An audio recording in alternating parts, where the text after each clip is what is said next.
Hello everyone, welcome to Borthakur IAS Academy. আজি এই ক্লাসটিত আমি ডিসকাস কৰিবলৈ লৈছো APSC CCE CSET পেপাৰ খনৰ এটি অতি ইম্পৰ্টেন্ট টপিক যেটো হৈছে পাৰ্সেন্টেজ। সো এই পাৰ্সেন্টেজ টপিকটোৰ পৰা প্ৰতি বছৰে দুটা তিনিটা তেনেকৈ কোৱেশ্চন অহা দেখা যায়, গতিকে সেই ক্ষেত্ৰত চাব গ'লে এইটো এটা বহুত ইম্পৰ্টেন্ট টপিক হয়। সো আমি যেতিয়া এই টপিকটো ডিসকাস কৰিবলৈ গৈছো আমাৰ প্ৰাইম উদ্দেশ্যটো হৈছে এই টপিকটোৰ যিখিনি বেসিক কনসেপ্ট আছে সেইখিনি ভালকে ক্লিয়াৰ কৰাটো, ঠিক আছে। সো আমি প্ৰথমতে বুজিবলৈ ট্ৰাই কৰিম যে হোৱাট ইজ পাৰ্সেন্টেজ। একচুয়ালি আমি পাৰ্সেন্টেজ বুলি ক'লে বুজোনো কি, ঠিক আছে। পাৰ্সেন্টেজ হৈছে একচুয়ালি পাৰ্সেন্টেজ মিনিং হৈছে anything out of 100। That means যদি আপোনাক মই কওঁ যে আপুনি 20% নাম্বাৰ পাইছে, দ্যাট মিন্স কি পাইছে আপুনি 20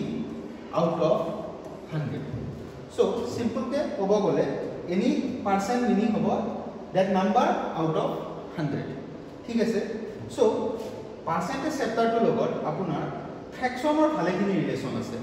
ফ্ৰেকশন মিন্স হৈছে আপোনাৰ ভগ্নাংশ, আমি যদি অসমীয়াত ক'ব যাওঁ তেতিয়াহ'লে এইটো হ'ব ভগ্নাংশ। সো এতিয়া কিবা এটা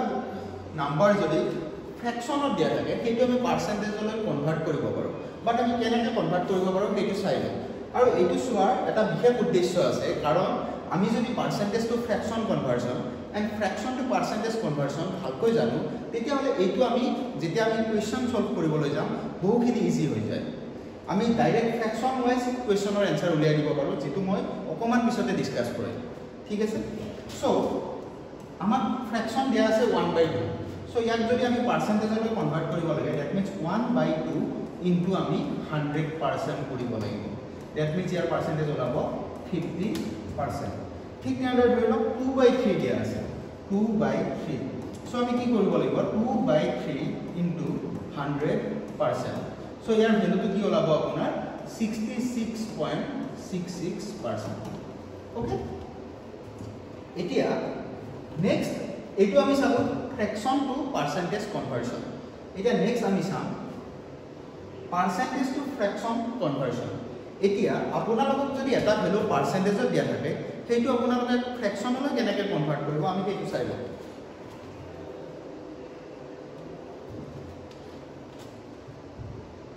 লাইক ইয়াতে দিয়া আছে 25%। সো এইটো যদি আমি ফ্ৰেকশনলৈ কনভাৰ্ট কৰিব লাগে তেতিয়াহ'লে আমি কৰিব লাগিব 25/100। সো ইয়াৰ ভ্যালু ওলাব আপোনাৰ 25 এৰে যদি কাট কৰোঁ এইটো 1 টাইম যাব, এইটো 4 টাইম যাব। সো ইয়াৰ ভ্যালু ওলাব 1/4। দ্যাট মিন্স 25%ৰ এক্সাক্ট ফ্ৰেকশনটো হৈছে 1/4। সিমিলাৰলি আমি 37.5 উলিয়াব ট্ৰাই কৰোঁ। ইয়াৰ লগত আমি ফাৰ্ষ্টলি আপোনাৰ 37.5 এইটো ফ্ৰেকশন উলিয়াব ট্ৰাই কৰোঁ। এইটো যদি আমি জেনেৰেল প্ৰচেছত যাওঁ তেতিয়াহ'লে কি লিখিম আমি 37.5 আউট অফ 100। সো এতিয়া আমি জানো যে পইণ্ট যদি আমাৰ থাকে, পইণ্টটো যদি আমি এটা ঘৰ পিছলৈ নিব লাগে তেতিয়াহ'লে তলত কি হ'ব লাগিব, এটা 0 দিব লাগিব। If we have to move the decimal point in the backward direction, then we have to add a 0 on the denominator, ঠিক আছে। সো 375/1000 হ'ব। সো এইটো আমি কি কৰিম 25 এৰে কাট কৰিম, 25 এৰে কাট কৰিলে 1 টাইম যাব, 125 হ'ব, তেতিয়াহ'লে 15 হ'ব, আৰু এইটো হ'ব আপোনাৰ 40। দেন কেই যদি আমি 5 এৰে কাট কৰোঁ এইটো 3 টাইম যাব, এইটো কিমান টাইম যাব 8 টাইমছ। সো 3/8। সো 37.5ৰ ফ্ৰেকশনেল ভ্যালুটো কি ওলাল 3/8। বাট এইটো আমি এনেকৈ নকৰি আমি এটা বেলেগ প্ৰচেছ কৰিব পাৰোঁ, যিটো আমি জনাটো দৰকাৰ, সেইটো আমি এতিয়া ডিছকাছ কৰিবলৈ লৈছোঁ। 37.5% ইকুৱেল আমি কি লিখিব পাৰোঁ, আমি লিখিব পাৰোঁ যে 25% প্লাছ 12.5%। এতিয়া 25% মানে কি আমি জানো সকলোৱে 1/4 এণ্ড 12.5% মানে হয় একচুৱেলি 1/8। সো আমি ইয়াত এলচিএম ল'ব পাৰোঁ, 4 আৰু 8ৰ এলচিএম ওলাব 8। 4ৰ 8টো কিমান টাইম যাব 2 টাইমছ, আৰু 8ক 8এৰে 1 টাইম। সো ইয়াৰ ওপৰত 1 বহিব। সো এতিয়াও ভ্যালুটো কি ওলাল 3/8। ওকে, সো আমি এনেকে ব্ৰেক কৰিও আমি কি উলিয়াব পাৰো ফ্ৰেকশনাল ভ্যালুটো উলিয়াব পাৰো আপোনালোকে ট্ৰাই কৰিব পাৰে এইটো কি হ'ব ঠিক আছে সো এই যেটো ভ্যালু পালো 37.5 3/8 ইন ফ্ৰেকশন এইটো আমি ইউজ কৰিম ফাৰ্দাৰ প্ৰবলেম সলভ কৰাত আৰু সেইটো আপোনালোকে তেতিয়া গম পাব যে আমি যদি ফ্ৰেকশনাল ভ্যালু বিলাক জানো কিমান বেছি ইজি হৈ যায় এটা প্ৰবলেম সলভ কৰাত ঠিক আছে এটা ফাৰ্স্ট অফ অল এইটো কোয়েশ্চন আমি লব ট্ৰাই কৰো ইয়াত সুধিছে যে 63 is what percent of 90 এতিয়া ইয়াতে কোয়েশ্চনটো সুধিছে যে 63 90 কিমান পার্সেন্ট হয় এতিয়া that means if total value is 90 then we have to take 63 but if anyone asks you about the percent then we have to calculate the value out of 100 not out of 90 so এই ক্ষেত্ৰত আমি কি কৰিব লাগিব সদায় যেটো value উলিয়াব দে কিহৰ উলিয়াব দিছে 63 উলিয়াব দিছে কিমানৰ বেছত 90 বেছত আউট অফ 90 ইনটু কি কৰিব লাগিব আমি 100 এইটো হৈছে ইয়াৰ প্ৰসেস এইটো কৰিলে কি ওলাই যায় আমাৰ পাৰ্সেন্ট ভ্যালুটো ওলাই যায় সো আমি ইয়াত কি কৰিম 0 0 কেনসেল আউট হ'ব 1 টাইম দিব এইটো 7 টাইম সো এইটো কি ওলাব 70% ঠিক আছে এনেকুৱা ক্ষেত্ৰত আপোনাৰ যেতিয়া কৈছে যে 63 is what percent of 90 that means যদি আমাৰ টোটাল ভ্যালুটো 90 হয় তাৰ কিমান লব লাগিব 63 সো সেই বস্তুখিনি যদি আমি পাৰ্সেন্টত কনভাৰ্ট কৰিব লাগিব লাগে তেতিয়া হলে আমি কি কৰিব লাগিব 100 এৰে মাল্টিপ্লাই ওকে নেক্সট আমি চাও এই ইকুয়েশন যেটো মই আপোনালোকক কৈছিলো যে 37.5% অৰ ভ্যালুটো যদি আমি ফ্ৰেকশনত জানো আমাৰ প্ৰবলেম এটা কিমান বেছি ইজি হয় ঠিক আছে আমি এটো উলিয়াব ট্রাই কৰিম এতিয়া ফাৰ্স্ট অফ অল এই কোয়েশ্চনটো আমি ফ্ৰেকশনত নাচাও আমি সৰুতে বা চাইল্ডহুডতে যি প্ৰসেসৰে কি আহিছিল যিকোনো বস্তু এটা যদি আননোন বস্তু এটা থাকে তেতিয়া হলে আমি কি ধৰো ফাৰ্স্টলি x ধৰো ইয়াত আমি প্ৰথম এইটো প্ৰসেসৰে আগোৱা তাৰ পিছত মই আপোনাক বুজাই দিম যে আপোনালোকে যদি মই যেনেকৈ কৈছো তেনেকৈ যদি ফ্ৰেকশনাল ভ্যালুৰ ক্যালকুলেশনটো শিকে প্ৰবলেম এটা কিমান বেছি ইজি হৈ যায় ঠিক আছে এটা চাও এইটো মিনিং হৈছে 37.1/2% এইটো মানে হৈছে এইটো আমি কি বুলি কৈছিলো মিক্সড ফ্ৰেকশন এইটো আমি পঢ়িছিলো আগতে ঠিক আছে সো এতিয়া কি কৈছে যে ইমান percent of a number is added to itself the number becomes 121 that means কোনোবা এটা নাম্বার ললো like let the number x so according to the question কি কৈছে যে x ৰ 37.1/2% যদি আমি এড কৰো কাৰ লগত x ৰ লগতে তেতিয়া হলে নাম্বাৰটো কিমান হয় 121 সো আমি এতিয়া কি কৰিম আমি এতিয়া এইটো ইকুয়েশনটো বনাব ট্ৰাই কৰিম এটা according to the question কেনেকৈ হ'ব আমি কি কৰিছো x ৰ কিমান লম 37.1/2% so x into 37.1/2 এটা 37.1/2 আমি কেনেকৈ লিখিব পাৰো মই গোটেইখিনি এবাৰ কাট কৰি নতুনকৈ লিখি আছো চাব according to the question কি হ'ব এটা আমি 37.1/2 কেনেকৈ লিখিব পাৰো এটো আমাৰ ৰুল আছিল নহয় যদি আপোনালোকে পাহৰিছে চাই লব আমি কি কৰিব লাগে এই দুটা মাল্টিপ্লাই কৰিব লাগে 2 into কি হ'ব 37 আৰু মাল্টিপ্লিকেশনৰ পিছত যেটো ভ্যালু ওলাব তাৰ লগত +1 যোগ কৰিব লাগিব আৰু হেতু আপোনাৰ ওপৰত লিখিব লাগিব সো কি ওলাব 37 into 2 74 +1 75 so it will be 75/2 so এতিয়া according to the question কি কৈছে যে x ৰ 75/2% that means percent means ki out of 100 so x into 75/2 out of 100 ঠিক আছে এলকে এইখিনি কিহৰ লগত যোগ কৰিছে এডেড টু ইটসেলফ মানে সংখ্যাটোৰ লগত আৰু আমি সংখ্যাটো কি লৈছিলো x plus x equal to কিমান হৈছে 121 সো এতিয়া আমি এইখিনি সলভ কৰিব লাগিব আমি এটা কেনেকৈ সলভ কৰিম এতিয়া আমি কি কৰিম আপোনাৰ এই যেটো 2 থাকে সেইটো তলত নামি আহে সো ওপৰত কি হ'ব 75x আৰু তলত আহি যাব 200 plus x equal to 121 so এতিয়া আপোনাৰ ইয়াৰো আপোনাৰ আমি কি কৰিব লাগিব এইটো যেতে বস্তু এটা এনেকৈ থাকে ইয়াৰ তলত আমি কি থকা বুলি ধৰিলো 1 আৰু যদি আমি 1 টকা বুলি ধৰি লওঁ তেতিয়াহ'লে এই এলচিয়ামটো যদি লওঁ এলচিয়াম হ'ব আল্টিমেটলি 200 ঠিক আছে সো তলত বহিব কি 200 আৰু 200 এ কিমান টাইম 1 টাইম সো ওপৰত কি হ'ব 75x * 1 সো আল্টিমেটলি কি হ'ব 75x আৰু 1 to 200 এ কিমান টাইম 200 টাইম সো ওপৰত কি হ'ব 200x বা আমি সিম্পলি ক'ব গ'লে এই 200 টো x এৰে মাল্টিপ্লাই কৰক আৰু এইখিনি প্লাস কৰি দিয়ক কিন্তু বাট থিওৰিটিক্যালি বস্তুখিনি এইখিনি মই সেইকাৰণে কৈ দিলোঁ এলচিয়াম ল'ব লাগে এক্সুৱেলি ঠিক আছে সো 121 সো এতিয়া আমি যদি চাব যাওঁ এইটো ওলাব আপোনাৰ 275x = 121 * 200 ওকে এই বস্তুখিনি আমি এইটো সাইডে সলভ কৰো এটা কি হ'ব x = ওলাব 121 * 200 / 275 এটা তো 25 এৰে কাট হ'ব এটো কিমান টাইম যাব এটো আপোনাৰ 8 টাইম যাব এইটো যাব আপোনাৰ 1 and 1 ঠিক আছে 11 আকৌ 11 নো 121 যাব কিমান time 11 time so x = what 88 so কি পালো x আমি কি ধৰিছিলো অৰিজিনাল নাম্বাৰ ইজ কি ধৰিছিলো x সো আমি ফাইনালি পালো x = কিয়া 88 সো এনেকৈ আমাৰ आंसर ওলাই যায় বাট মই কৈছিলো যে আপোনালোকক এইটো যদি আপোনালোক ফ্ৰেকশনলৈ কনভাৰ্ট কৰে তেতিয়াহ'লে आंसरটো বহুত ইজিলি ওলাই যায় এতিয়া আমি চাম যে কেনেকৈ ইজিলি ওলাই যায় এটা আপোনালোকে চাও মই অকন আগতে কৈছিলো যে 37 1/2% মিন্স আমি এইটো কম 37.5% আৰু অলপতে ভ্যালুটো কৈছিলো যে 37.5% এর ভ্যালুটো কি 3/8 ওকে এইখিনি লগে ঠিকই আছে সো একচুয়ালি এইটোৰ মিনিং এনেকুৱা হয় যদি কিবা এটা নাম্বাৰ অৰিজিনালি 8 আছিল ইনক্ৰিজ হৈছে কিমান তাৰ 3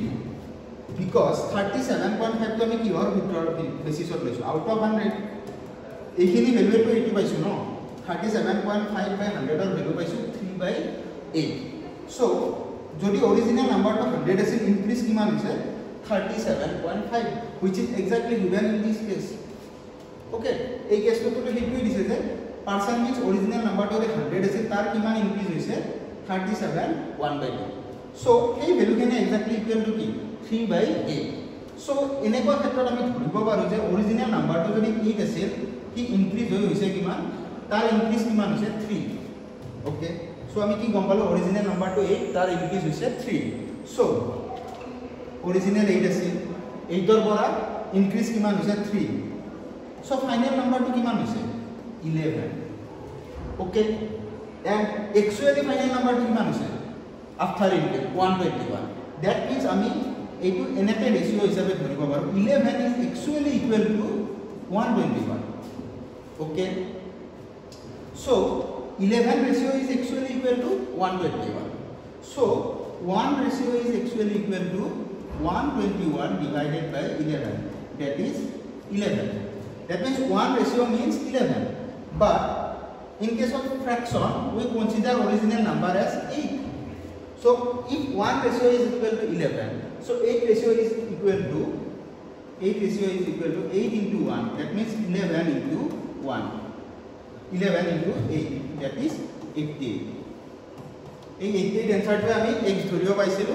এনেকৈ ধৰিব পাম বাট এনেকৈ ধৰিলে আপোনাৰ ক্যালকুলেশন পাৰ্টটো বহুত কমি যায় ঠিক আছে আৰু ক্যালকুলেশন পাৰ্ট যেতিয়া আপোনাৰ কমিব তেতিয়া আপোনাৰ সিলি মিস্টেক হোৱাৰ চান্স কমি যাব সো কিছু ক্ষেত্ৰত আমি এনেকুৱাকে পাৰ্সেন্টেজ টু ফ্ৰ্যাকশন কনভাৰ্জনৰ কাৰণে আমি কেনেকৈ সলভ কৰিব পাৰো সেই বস্তুখিনি আমি জনাটো দৰকাৰ ঠিক আছে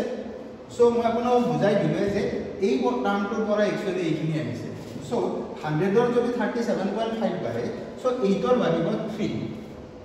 আৰু 8 ৰ যদি অৰিজিনাল নাম্বাৰটো যদি 8 হয় তাতকে যদি 3 বাঢ়ি যায় তাত চাই যদি 3 বাঢ়ি যায় দ্যাট মিন্স ফাইনাল নাম্বাৰটো কি হ'ব 11 বাট according to the question actually final number is what 121 that means 11 ratio is actually equal to 121 so 1 ratio is actually equal to 11 so original number is what 8 so 8 ratio is equal to 88 আশা কৰো আপোনালোকে এই প্ৰসেসটো বুজি পাইছে আৰু এই প্ৰসেসটো যদি আপোনালোকে বুজি পাইছে তেতিয়াহলে আপোনালোকে ফাৰ্দাৰ এনেকুৱা কোৱেশ্চন যেতিয়া ফেস কৰিব দেন ডাইৰেক্টলি x ধৰিব পাৰ্সেন্টেজ যোৱাতকে এবাৰ ফ্ৰ্যাকশনেৰে গৈ যাব তেতিয়া হয়তো কুৱেশ্যনটো আৰু বেছি ইজিকে সলভ কৰিব পাৰিব ওকে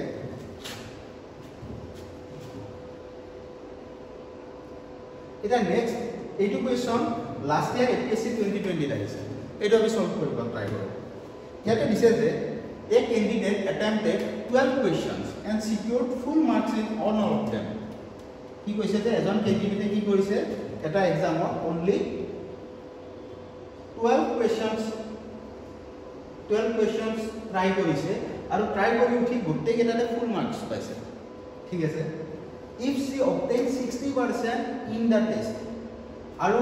তাৰ পিছত গম পালো যে তেওঁ যেটো টেষ্ট হৈছিল সেই টেষ্টত কিমান পাৰ্সেন্ট মাৰ্কস পাইছে 60% and all questions are carried equal marks আৰু সেই যে 60% পাইছে that all questions or mark কি আছিল equal আছিল ঠিক আছে then what was the total number of the questions in the test এটা question কিমান আছিল total test ঠিক আছে ইয়াতে দুটা কন্ডিশন আমি মেইনলি মনত ৰাখিব লাগিব এটা কি কৈছে যে all questions কি কৈছে যে all questions carry equal marks মানে like 100 question আছে যদি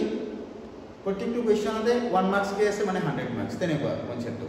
ঠিক আছে কোনোবাই যদি 60% পাইছে মানে 60 টা কোৱেশ্চন কৰিছে ওকে এতিয়া আমাৰ যেটো এই 60% দিছে সেইটো একচুয়াল ভ্যালু নহয় কিমানখিনি মাৰ্কস পাইছে তাৰ একচুয়াল ভ্যালু নহয় সেইটো কি কৈছে আউট অফ 100 এ দিছে বাট ইয়াতে দিয়া আছে যে candidate attempted 12 questions and secured full marks in all of them এটা চাও এই যেটো 12 questions hey 12 questions কেটা শুদ্ধ কৰাৰ কাৰণে কিমান পার্সেন্ট পাইছে একচুয়ালি 60 যদি আমি চাও 12 questions is actually equal to 60% okay but 60% means কি 60 শুদ্ধ হৈছে total question কিমান আছে 100 so 100 means কি হ'ব so আমাক লাগে 100 means মানে কিমানটা question হ'ব 100 means মানে আমাৰ কিমানটা question হ'ব এইটো আমি বেলেগ ধৰণে কৰিব পাৰো এইটো ধৰিলো আপুনি x বুলি ধৰি ললে x বুলি ধৰি ললে এইটো আপোনাৰ কি হ'ব x = 12 by কি হ'ব 12 by 60 into 100 ঠিক আছে সো এইটো আপোনাৰ ক্যান্সেল আউট হ'ব সো এইটো 2 টাইমস গল গতিকে ওভারঅল কোৱেশ্চন কিমান আছে 20 বাট এনে সিম্পল কে আমি ভাবো 12 কোৱেশ্চন মানে কিমান 60 এটা হ'ব 60 আৰু 100 ৰ ৰেশিওটো কিমান 3:5 20 ৰে যদি কাট কৰো 3:5 এটা 12 আৰু ইয়াতে যেটো সংখ্যা ওলাব তাৰ ৰেশিও কি হ'ব 3:5 এটা 12 ক 3 ৰে পাব লাগিলে কি এৰে কাট কৰিব লাগিব 4 এৰে ওতে 4:5 কিমান ওলাব ইয়াতে 20 সো যেনেকৈ ইচ্ছা আমি তেনেকৈ এনসার উলিয়াব পাৰো অকমান যেতিয়া আপোনালোকে কনসেপ্টখিনি ক্লিয়াৰ কৰিব অকমান ক্লাস কৰিব বা আইডিয়াটো ল'ব তেতিয়া হলে বাকি এইটা সৰু বস্তু 2 3টা 4টা 5টা প্ৰসেসেৰো উলিয়াই দিব পাৰি ঠিক আছে আৰু এইটো কোৱেশ্চনটো আমি মোৰ মতে আমি পেন লোৱাৰ দৰকাৰ নাই দেখিয়ে গম পাই যে 12 কোৱেশ্চনছ আছে গোটে কেইটা শুদ্ধ হৈছে 60% মার্কস পাইছে গটিকে 12 মানে হৈছে আলটিমেটলি 60 ওকে গটিকে 60% মার্কস পাইছে মানে কি টোটাল মার্কস কিমান হ'ব 100 গটিকে 100 ৰ ভিতৰত কিমান পাইছে 100 ৰ ভিতৰত পাইছে 60 ওকে 60 পাবলৈ মানে ফুল মাৰ্কস হয় 100 60 আৰু 100 ৰ ডাইৰেক্ট আপোনালোকে ৰেশিওটো নিজে ভাবিলে হয় মনৰ ভিতৰত কিমান হ'ব 3:5 সো 3 মানে হৈছে 12 5 মানে কিমান হ'ব 20 ওকে এইখিনি 3 মানে 12 মানে কেনেকৈ গম পাইছো এটা আমাৰ আপোনাৰ 12 ক যদি 4 এৰে ডিভাইড কৰো তেতিয়া হে 3 পাম সো যেটো কমন ফ্যাক্টৰ চলি আছে ৰেশিওটো সেইটো কি 4 গতিকে 5 ক কি কৰিব লাগিব 4 এৰে মাল্টিপ্লাই কৰিব লাগিব তেতিয়া কি পাম 20 ঠিক আছে একেবাৰে easy question sorry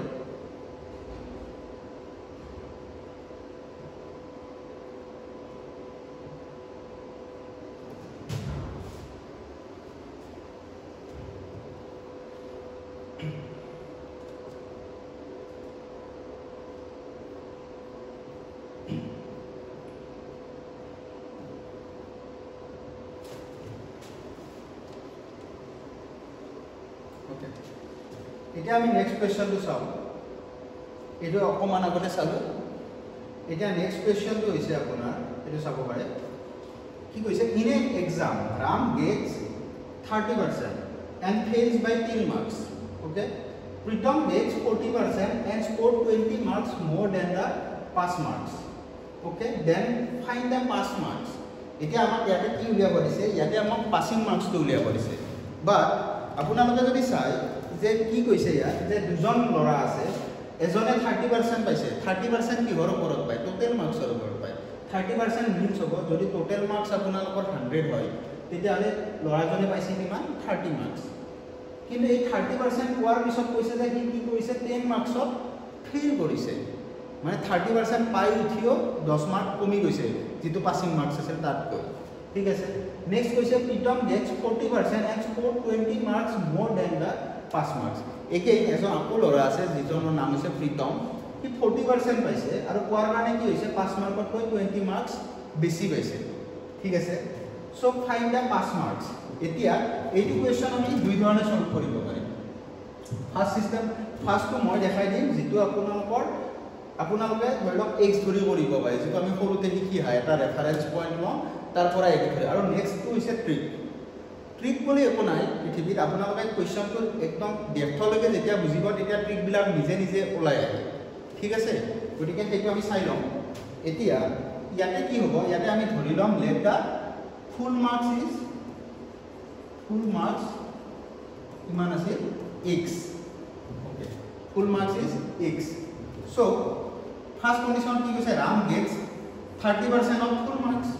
so 30% of full marks পাওঁতে কি হৈছে 10 মাৰ্কত ফেইল কৰিছে that means 30% of full marks ৰ লগত যদি আমি 10 মাৰ্কছ এটা প্লাস কৰি দিও হেতু কি হ'ব পাছিং মাৰ্ক এগ্ৰি অল 30% ৰ লগত যদি ফুল মাৰ্কছৰ 30% ৰ লগত যদি আমি 10 মাৰ্কছত হি যেটো ফেইল কৰিছে সেই মাৰ্কছৰ লগত যদি 10 মাৰ্কছ এটা প্লাস কৰি দিও হেতু হ'ব কি পাছিং মাৰ্ক সো আমি কি কৰিব পাৰো ৰামৰ ক্ষেত্ৰত কি কৰিব পাৰো x into 30/100 plus 10 equal to কি হ'ব তাৰ এটো হ'ব তাৰ কি পাছিং মাৰ্ক আকৌ প্ৰীতমৰ কাৰণে পাছিং মাৰ্কটো কেনেকুৱা প্ৰীতমৰ কাৰণে হৈছে 40% ৰ লগত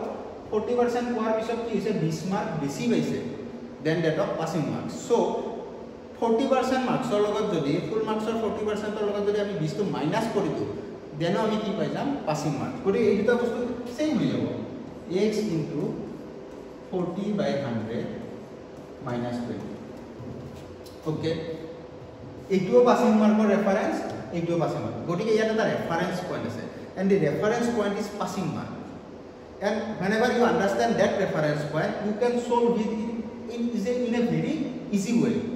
I will discuss it later okay এতিয়া আমি 0 কেনসেল আউট কৰিব পাৰো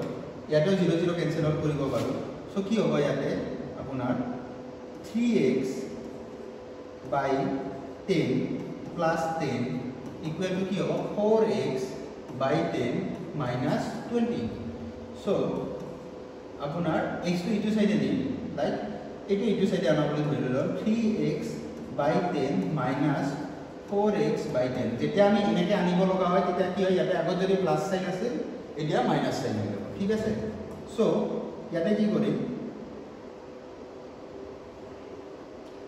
-20 আৰু ইয়াতে আগত প্লাস সাইন আছে গতিকে কি হৈ যাব -10 ঠিক আছে সো x ইকুৱেল টু কি হ'ব ইয়াতে তলত এলসিএম 10 বহিব আৰু 3x - 4x ইকুৱেল টু কি ওলাব ইয়াতে -30 so -x is equal to কি ওলাব -300 okay so x is equal to কি ওলাব 300 এটা চাও x মানে আমি কি ধৰিছিলো ফুল মাৰ্কস বাট আমাক কোৱেশ্চনত দিছে কি pass marks so full marks x যদি 300 হয় সো পাস মার্কস কিমান হ'ব এটা পাস মার্কস হয় এইটো এটা ফৰ্মুলা এইটো এটা তো পাস মাৰ্কৰ ফৰ্মুলা লৈ কৰিলো সলভ অ্যাকৰ্ডিং টু দি কোৱেশ্চন ঠিক আছে সো আমি এইটো পুট কৰি দিও so x is equal to কি আছিল 300 ইনটু কি কৰিব লাগিব 3/10 plus 10 so cancel out কৰিলে কিমান হ'ব 90 plus 10 that is 100 so আমি কি বুজিলো passing mark is what 100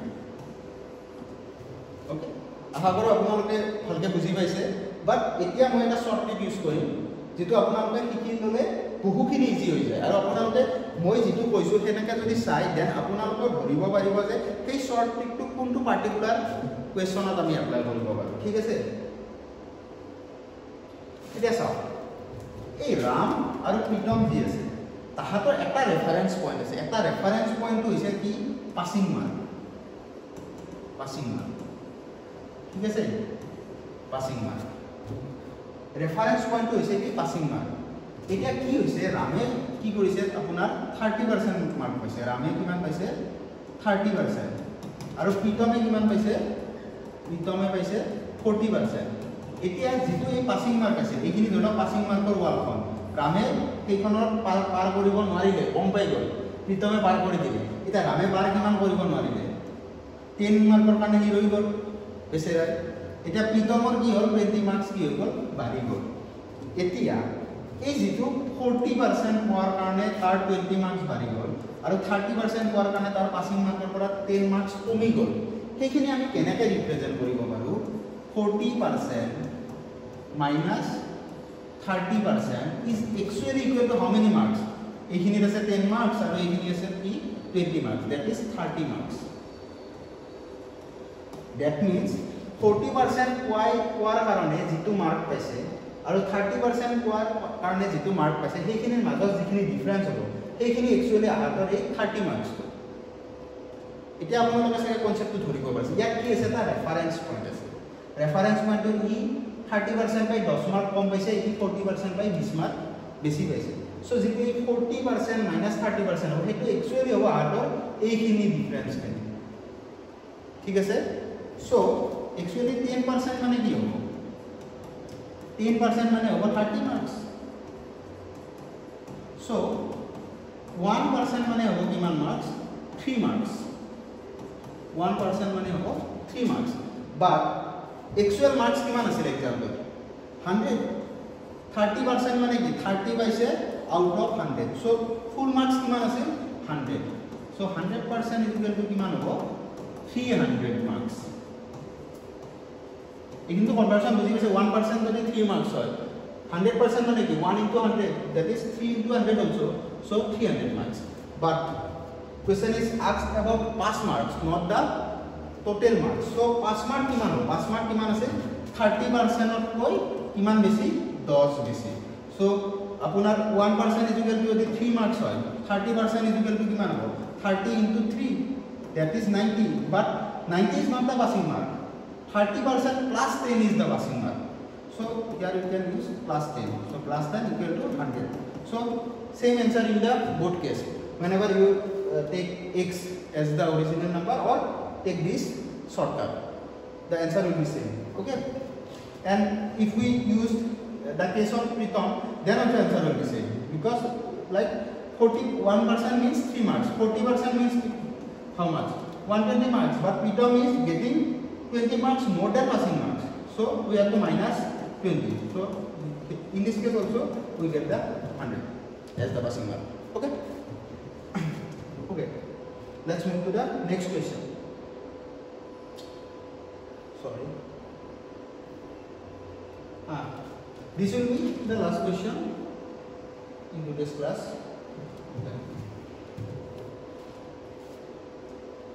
etia eitu question eta solve korido jam a man sells an article for 3600 and makes a profit on 20% on cp এই meaning এটা অলপমান চাই লও ঠিক আছে এটা সিপি মিন্স হৈছে এনি আৰ্টিকলৰ কস্ট প্রাইস মানে আপুনি দোকানত গৈ দোকানীজনে আপোনাক কয় আগতে এই বস্তুটো কিনে বেলেগ এজনৰ পৰা তেওঁ যেটো প্ৰাইসত কিনিছে সেইটো হ'ব কি তাৰ কস্ট প্ৰাইস তাৰ পিছত দোকানীজনে তাৰ ওপৰত কি ল'ব এটা প্ৰফিট ললে সেইটো কি হৈ যাব তাৰ সেলিং প্রাইস সো সেইটো হ'ব SP SP is equal to কি হয় cost price plus profit or loss ঠিক আছে সো সেলিং প্রাইস তো কি হয় যেটো তার cost price তার উপর profit পালে কি হ'ব তার হেতু সেলিং প্রাইস হ'ব লস পালে হেতু মাইনাস হ'ব ঠিক আছে সো ইয়াতে কি দিছে চাও এটা আমি কোৱেশ্চনটো দাও ইয়াতে দিছে যে আৰ্টিকলটো সেল কৰিছে কিমানত 3600 that is selling price is what it is given 3600 and makes a profit of 20% on CP etia 20% on CP profit kiman korise 20% on CP means hoise jodi tuma apunar 20% or meaning to ki kom paise na if CP is 100 if CP is 100, then the profit will be 20. The profit will be 20. Here meaning to say makes a profit of 20% on CP. On CP means if CP is 100, cost price is 100, the profit he get is 20.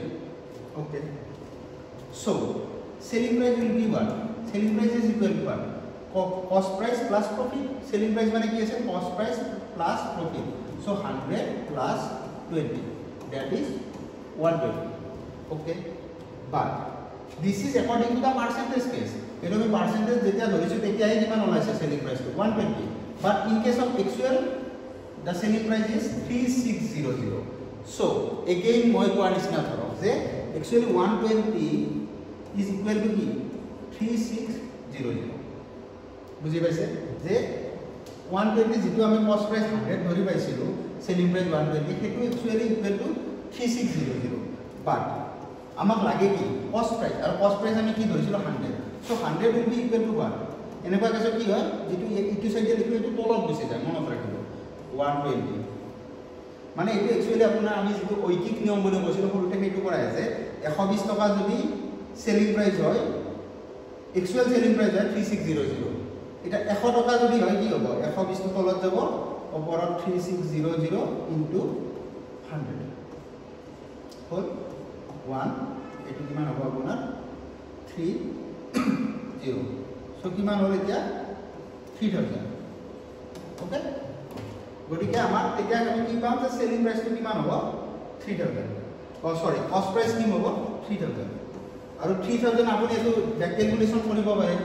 3000 ত ধৰক আপোনালোকে 20% profit ল'ব লাগে that means কি হ'ব 3000 ৰ ওপৰত 20 so ইয়াৰ ভ্যালুটো কিমান হ'ব 600 টকা দ্যাট মিন্স 3000 plus 600 কৰিলে কি হ'ব 3600 that is selling price given here so আমি যেটা ব্যাক ক্যালকুলেশন কৰিছিলো তেতিয়াও গম পালো যে আমাৰ প্ৰবলেমটো ঠিকই আছে সো আজি ক্লাসটো ইয়াতে সামৰিছো